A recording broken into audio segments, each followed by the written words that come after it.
A paz do nosso Senhor Jesus Cristo. Eu sou Veridiana Costa e estamos aqui hoje para mais um dia de leitura. Senhor Deus e Pai, glorificado e exaltado és o teu santo nome. Muito obrigada, Pai, por mais um dia de vida. Agradeço por sua bênção e por sua proteção. Muito obrigada, Senhor, pelos teus livramentos, Pai. Por favor, Senhor, nos abençoe nesta leitura. Que cada palavra sua, Senhor, seja ensinamento em nossas mentes e em nossos corações, nos inspire e nos direcione sempre a Ti, em nome de Jesus.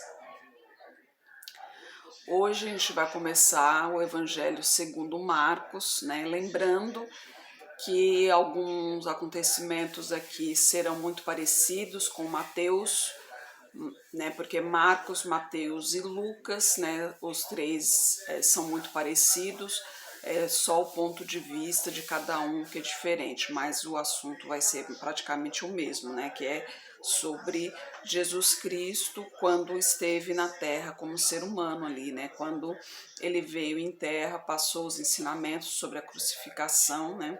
A gente viu o ponto de vista de Mateus, né? E agora a gente vai ver o ponto de vista de Marcos e a obra de João Batista no primeiro capítulo. Princípio do Evangelho de Jesus Cristo, Filho de Deus, como está escrito nos profetas: Eis que eu envio o meu anjo diante da tua face, o qual preparará o teu caminho diante de ti. Voz do que clama no deserto: preparai o caminho do Senhor, endireitai as suas veredas. Apareceu João batizando no deserto e pregando o batismo de arrependimento para a remissão dos pecados.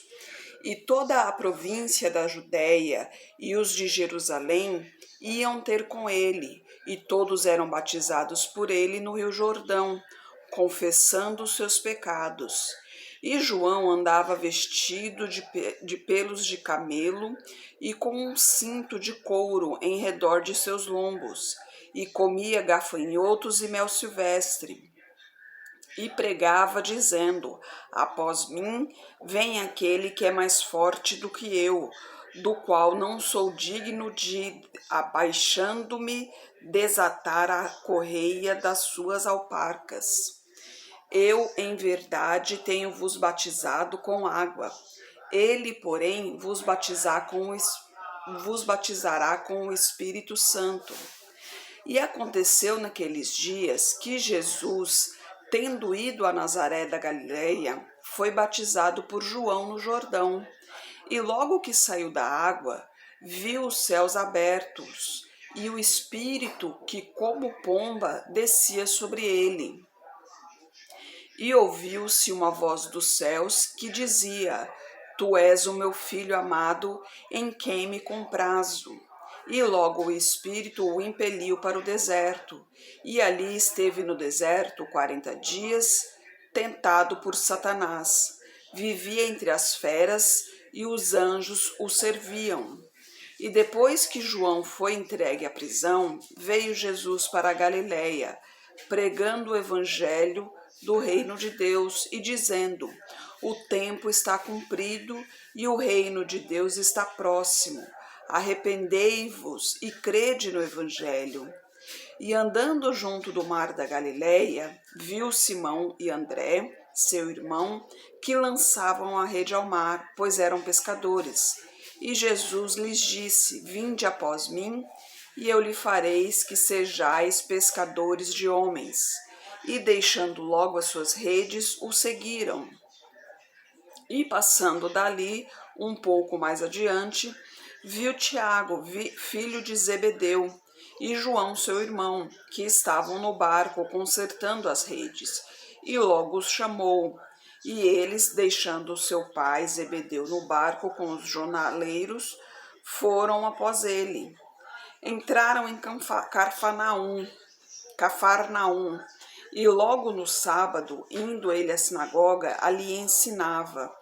E maravilharam-se da sua doutrina, porque os ensinava como tendo autoridade, e não como os escribas.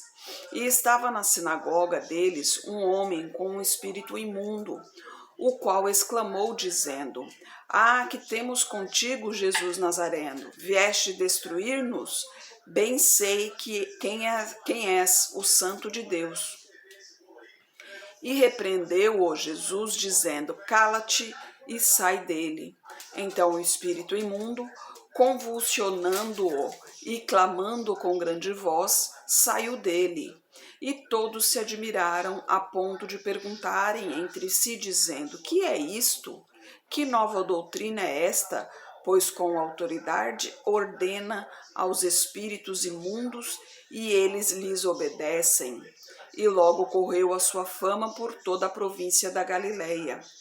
E logo saindo da sinagoga, foram à casa de Simão e de André com Tiago e João. E a sogra de Simão estava deitada com febre, e logo lhe falaram dela. Então, chegando-se a ela, tomou-a pela mão e levantou-a, e imediatamente a febre a deixou, e servia-os. E tendo chegado a tarde, quando já estava pondo o sol, trouxeram-lhe todos os que se achavam enfermos e os endemoniados. E toda a cidade se ajuntou à porta. E curou muitos que se achavam enfermos de diversas enfermidades. E expulsou muitos demônios, porém não deixava falar os demônios, porque o conheciam. E levantando-se de manhã muito cedo, fazendo ainda escuro, saiu e foi para um lugar deserto, e ali orava. E seguiram-no Simão e os que com ele estavam, e achando-o, lhe disseram: Todos te buscam. E ele lhes disse: Vamos às aldeias vizinhas, para que eu ali também pregue, porque para isso vim. E pregava nas sinagogas deles por toda a Galileia, e expulsava os demônios. E aproximou-se dele um leproso, que rogando-lhe e pondo-se de joelhos diante dele, lhe dizia: Se queres bem, podes me limpar. E Jesus, movido de grande compaixão, estendeu a mão, tocou-o e disse-lhe: Quero ser limpo. E tendo ele dito isto, logo a lepra desapareceu e ficou limpo. E advertindo-o severamente, logo o despediu. E disse-lhe: Olha, não diga nada a ninguém, porém vai, mostra-te ao sacerdote e ofereça pela tua purificação o que Moisés determinou para lhe servir de testemunho. Mas tendo ele saído, começou a apregoar muitas coisas e a divulgar o que acontecera, de sorte que Jesus já não podia entrar publicamente na cidade, mas conservava-se fora em lugares desertos. De todas as partes iam ter com ele. Ainda não era o momento, né, de ser divulgado o nome de Jesus ali, porque tinha um prazo determinado por Deus para que acontecesse tudo no seu tempo, né? Porque quanto antes ouvissem falar do nome de Deus, antes seria a crucificação, né? E a crucificação teria que ser no prazo determinado por Deus, por isso que não poderia ser divulgado tanto assim. Porque quanto mais pessoas soubessem sobre Jesus Cristo, mais pessoas o procurariam, né? Inclusive a palavra de Deus diz, na Bíblia diz, né, que os feitos de Jesus Cristo, quando na terra, foram muitos, que não haveria livros suficientes na terra para escrevê-los, né? Então a Bíblia aqui é um resumo muito bem resumido do que ele fez, né? Foram só alguns para servirem de testemunhos, né? Para mostrar que ele realmente fez alguns milagres aqui na terra. Mas ele realmente fez muitos milagres, muitos acontecimentos com ele aqui, né? E no capítulo 2 a gente vai ver a cura do paralítico em Cafarnaum. Como a gente pôde ver aqui, realmente os acontecimentos eram os mesmos de Mateus, né? Só a visão que é diferente, né? O ponto de vista que é diferente. Em alguns dias depois, entrou outra vez em Cafarnaum e soube-se que estava em casa. E logo se ajuntaram tantos que nem ainda nos lugares junto à porta cabiam. E anunciava-lhes a palavra, e vieram ter com ele, conduzindo um paralítico, trazido por 4. E não podendo aproximar-se dele por causa da multidão, descobriram o telhado onde estava e, fazendo um buraco, baixaram o leito em que jazia o paralítico. E Jesus, vendo a fé deles, disse ao paralítico: Filho, perdoados estão os teus pecados. E estava ali assentado alguns dos escribas que arrazoavam em seus corações, dizendo: Por que diz este assim blasfêmias? Quem pode perdoar pecados senão Deus? E Jesus, conhecendo logo em seu espírito que assim arrazoavam entre si, lhes disse: Por que arrazoais sobre estas coisas em vossos corações, né? Porque arrazoais quer dizer porque cochicham, né? Porque ficam murmurando, né? Continuando no versículo 9. Qual é mais fácil, dizer ao paralítico, estão perdoados os teus pecados, ou dizer-lhe, levanta-te, toma o teu leito e anda? Ora, para que saibais que o Filho do Homem tem na terra poder para perdoar pecados, disse ao paralítico, a ti te digo, levanta-te, toma o teu leito e vai para a tua casa. Então levantou-se e, tomando logo o leito, saiu em presença de todos, de sorte que todos se admiraram e glorificaram a Deus, dizendo, nunca tal vimos. Então tornou a sair para o mar, e toda a multidão ia ter com ele, e os ensinava. Quando ia passando, viu Levi, filho de Alfeu, sentado na alfândega, e disse-lhe, segue-me. Então, levantando-se, o seguiu. E aconteceu que, estando assentado à mesa em casa deste, também estavam assentados à mesa com Jesus e seus discípulos, muitos publicanos e pecadores, porque eram muitos e o tinham seguido. E os escribas e fariseus, vendo-o comer com os publicanos e pecadores, disseram aos seus discípulos, por que come e bebe ele com os publicanos e pecadores? E Jesus, tendo ouvido isto, disse-lhes, os sãos não necessitam de médico, mas sim os que estão doentes. Eu não vim para chamar os justos, mas sim os pecadores ao arrependimento. Ora, os discípulos de João e os fariseus jejuavam. Por isso foram e disseram-lhe, por que jejuam os discípulos de João e os dos fariseus e não jejuam os teus discípulos? E Jesus disse-lhes, podem, porventura, os filhos das bodas jejuar enquanto está com eles o esposo? Enquanto tem consigo o esposo, não podem jejuar.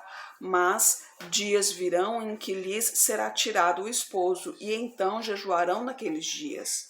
Ninguém deita remendo de pano novo em roupa velha. De outra sorte, o mesmo remendo novo rompe o velho e a rotura fica maior. E ninguém deita vinho novo em odres velhos. De outra sorte, o vinho novo rompe os odres e entorna-se o vinho, e os odres estragam-se. O vinho novo deve ser deitado em odres novos. E aconteceu que, passando ele num sábado pelas searas, os seus discípulos, caminhando, começaram a colher espigas. E os fariseus lhes disseram, vês, por que fazem no sábado o que não é lícito? Mas Jesus disse-lhes, nunca lestes o que fez Davi quando estava em necessidade e teve fome, e ele e os que com ele estavam? Como entrou na casa de Deus, no templo de Abiatar, sumo sacerdote, e comeu os pães da proposição, dos quais não era lícito comer senão os sacerdotes, dando também aos que com eles estavam? E disse-lhes, o sábado foi feito por causa do homem, e não o homem por causa do sábado. Assim, o Filho do Homem, até do sábado, é do Senhor. Então, o sábado é um assunto muito delicado, né? Porque muitos falam referente ao sábado, que deve ou não se deve guardar. A Bíblia é enfática em relação a isso, porque o sábado é o quê? O sábado é um mandamento, né? Então, o mandamento é eterno, ele não muda. Lembre-se que Jesus Cristo disse que ele veio para cumprir a lei e não para abolir, né? Então, ele veio para cumprir a lei, para enfatizar a lei. E a lei é o quê? O mandamento, o sábado é um mandamento, tem sim que guardar o sábado. O sábado, ele foi feito por causa do homem, né? E não ao contrário. Por quê? Deus fez o sábado para que o homem tenha entendimento de que ele tem sim que pegar um tempo, tirar um tempo somente para Deus. Não que a gente tem que fazer isso somente no sábado, a gente tem que ter todos os dias, a gente tem que ter o nosso tempo para Deus. Mas o sábado em especial, que é o dia inteiro dedicado somente a Deus, né? A gente tem que entender que Deus fez tudo para nós e que nós temos que ser fiel a Ele, né? Por isso ele fez o sábado. O sábado é para nós lembrarmos da aliança dele conosco, né? Lembrarmos que ele fez tudo por nós, né? Então nós temos que ser fiel com ele também. Agora, sábado é um mandamento e isso não tem conversa. Sobre guardar o domingo, a Igreja Católica que fez essa mudança muito antigo, tem toda uma história nisso aí, mas eu não conheço muito bem a história, mas foi a Igreja Católica que começou a guardar o domingo. Mas isso não é bíblico. Na Bíblia você pode ler que a Bíblia, a única coisa que se refere ao domingo, ou seja, não usa a palavra domingo, usa o primeiro dia da semana, que foi a ressurreição de Cristo, que foi na Páscoa, né? Que nós lemos aqui já em Mateus e com certeza aqui em Marcos leremos novamente falando sobre a Páscoa e falará novamente sobre o primeiro dia da semana, que é o dia em que Jesus Cristo foi ressuscitado, né? Que na sexta-feira ele foi sacrificado e no domingo, no caso que não usa a palavra domingo, mas sim o primeiro dia da semana, ele foi ressuscitado. Mas o sábado, o nome sábado mesmo, ele tem sim na Bíblia e é um mandamento para ser seguido, né? Como todos os outros mandamentos, né? Adorar somente a Deus, né? Não servir a imagens de escultura, não roubar, não matar, não mentir, não dar falso testemunho e assim por diante. Esses são mandamentos, mas tem várias leis, né? Lembre-se que lá no Velho Testamento falava sobre, inclusive, das leis e suas punições, né? Até esses dias eu comentei sobre as cidades vizinhas que eram usadas como prisões, né? Que cada cidade eram 6 cidades, né? 3 para o lado do Jordão e 3 antes do Jordão, 3 após o Jordão, que cada cidade era usada para um tipo específico de crime, né? Era o crime com intenção, crime sem intenção, crime de morte, né? Morte de pessoas, morte de animais. Então, cada uma tinha o seu tipo de crime. E então não tem como abrir exceção ou discutir sobre esse assunto, né? Sábado é um mandamento e pronto. Vai deixar de ser salvo porque não guarda o sábado? Não sei. Aí é só Deus é quem sabe. Mas Deus olha principalmente o que tem no nosso coração, né? E Jesus, inclusive, fala que temos que seguir os 10 mandamentos, não podemos deixar de seguir um só sequer, né? Ele fala que temos sim que seguir os 10 mandamentos, mas também Deus é misericordioso, né? Então, em questão de perdão, Deus nos perdoa, né? O próprio Jesus Cristo fala, né? Quando Pedro pergunta quantas vezes temos que perdoar, ele fala 70 vezes 7. Deus também nos perdoa várias e várias vezes, até mesmo que se ele não perdoasse sempre, não haveria salvação, porque a gente peca sempre, né? Nós somos pecaminosos, né? Praticamente todos os dias a gente peca, nem que seja uma mentirinha branca, como dizem, a gente acaba fazendo.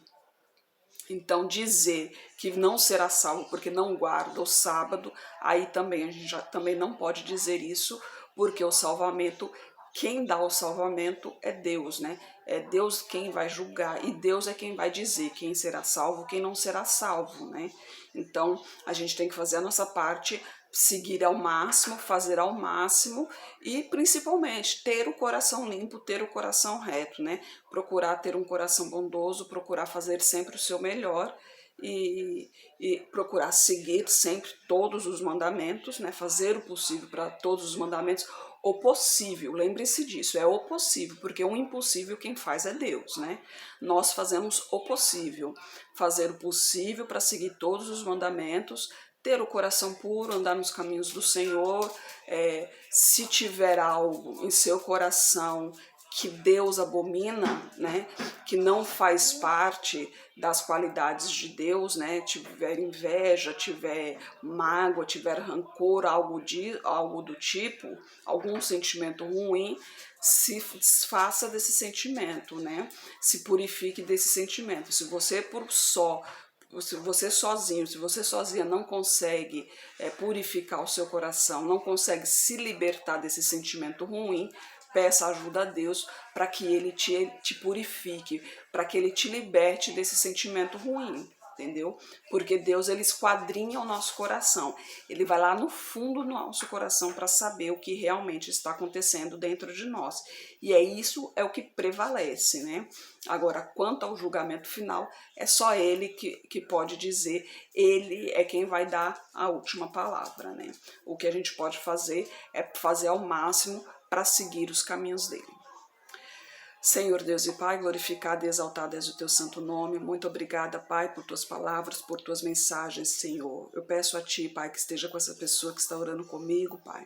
Não sei o que lhe aflige, Pai. Toque nela onde mais ela está sofrendo, Pai.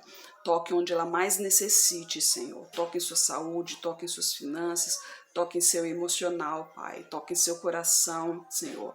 Abre os olhos espirituais dela para enxergar o caminho que está trilhando, Pai. Que ela se arrependa de todos os seus pecados e se volte para Ti, em nome de Jesus, Senhor. Eu peço a Ti por toda a minha parentela, por toda a parentela de meu esposo, Pai. Derrama Tua unção sobre cada um deles, Pai. Manifeste o Teu poder na vida de cada um, Senhor. E traga todos para o Seu caminho, Pai. Peço a Ti pelos nossos governantes, pelas nossas autoridades, que os Teus anjos estejam guiando cada um deles de acordo à Tua vontade, Pai. Peço a Ti pelos Teus filhos, Pai. Necessitamos, Pai, de Teu ensinamento, Pai. Necessitamos de Tua sabedoria, de Teu discernimento, Pai. Por favor, nos capacite cada vez mais para o Teu Evangelho, Pai. É o que eu oro em nome de Jesus. Amém. Que Jesus Cristo esteja em seu coração e que Deus abençoe.